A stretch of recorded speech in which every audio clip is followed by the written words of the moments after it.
Our entire mainstream media in general are cheerleaders for the government of Israel, the Netanyahu government inclusive, something that is undeserving, especially given the actions of this right-wing government, a government who tries to take over the Supreme Court undemocratically, a government who bombs Palestinians even before this terrorist attack on Israel in an indiscriminate manner that have killed thousands of Palestinians. And again, America still gives the government a pass.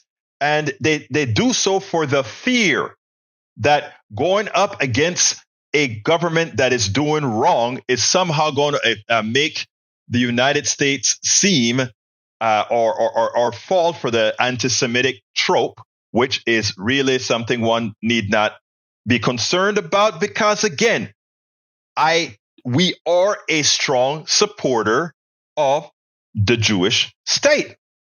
I mean, I have some issues, and I learned recently from a friend that most states, in fact, have a preferred religion. So I learned to accept that a Jewish state can be a Jewish state without being an apartheid state. I learned that a Jewish state could be a Jewish state without being undemocratic. There are rules within a constitution that can defend against that.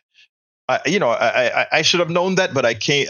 I learned that after speaking at length with one of my great Jewish friends. But the Netanyahu government is a disaster. All the issues that's afflicting right now in Israel can be based specifically on the right wing in Israel, from building settlements that create angst among the people because, again, they're taking people's lands, to many other issues. They have created an environment of evil. They have created an environment where warring factions can come out. They grow. They have allowed the growth of terrorism. And again, we can look at the numbers of dead people, even in this last event. The horrendous 13 or 1,400 dead Israelis, and that so far turned into over 4,000 dead Palestinians. Now, that said, this morning I'm watching Morning Joe, and they asked a reporter, I think she's from the New Yorker, if I remember correctly, why is it that Western Europe, many folks on the left, and many other countries, universities, what is their problem? Why is it that they're not just coming and giving Israel, the Israeli government, a wholehearted support? Why not? And I want you to listen to what the New Yorker reporter had to say. And then I want you to listen to how quickly Morning Joe moved it along. They didn't ask her any follow-up questions, just moved it along. Check this out, and then we'll take it on the other side.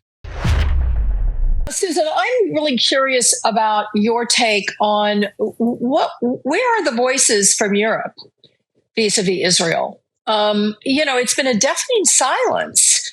We really haven't heard anyone. We haven't heard Japan speak out. We haven't heard South Korea speak out. We haven't heard any of the European countries express strong support for Israel. What's going on politically in these countries that have silenced some of our best friends and allies across the globe? This is a really interesting question, Senator.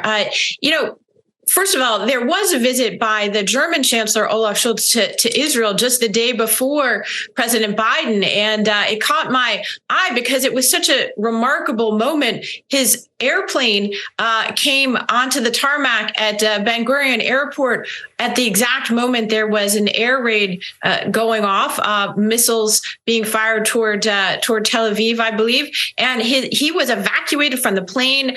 His delegation was shown lying flat on the ground at the airport in Israel. So, there have been some signs of support, and there have been some other visits by leaders to Israel, not just President Biden. But I think your observation is broadly speaking correct, because this crisis doesn't come out of nowhere. It comes after years of, I would say, increasing kind of polarization around the subject of Israel, especially, but not exclusively in Europe.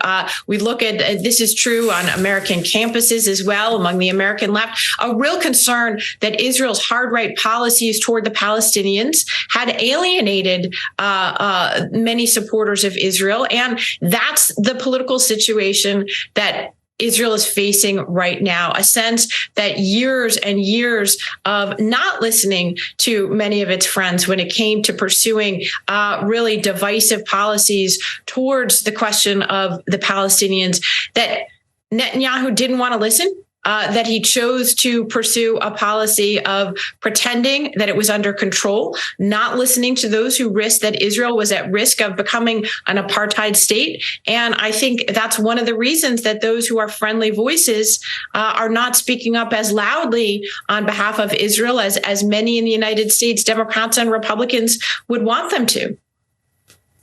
The New Yorker's Susan Glasser, thank you very much for your insights this morning. And coming up on Morning Joe. Was that a figment of my imagination, or was that obvious that we don't want to talk about it anymore? Once apartheid was used, associated with the Israeli state, once those two were put into place, they wanted to move on. Because if you ask the question, what defines apartheid and what defines terrorism? Some of the answers based on what Netanyahu has done and is doing would become very difficult to answer. We spend a lot of time deconstructing the news, trying to parse it into a form that everybody can understand. We try to find those little nitpicks where it flies above the fray, etc. If you really like these videos that we do, I want to ask a big favor. Please go ahead. Number one, subscribe to our channel. And number two, please join if you can. Thank you so kindly for watching. Keep watching. Please remember to share. We must populate the entire internet with our progressive message, a message that we know is what most Americans say that they want. So help us, please join.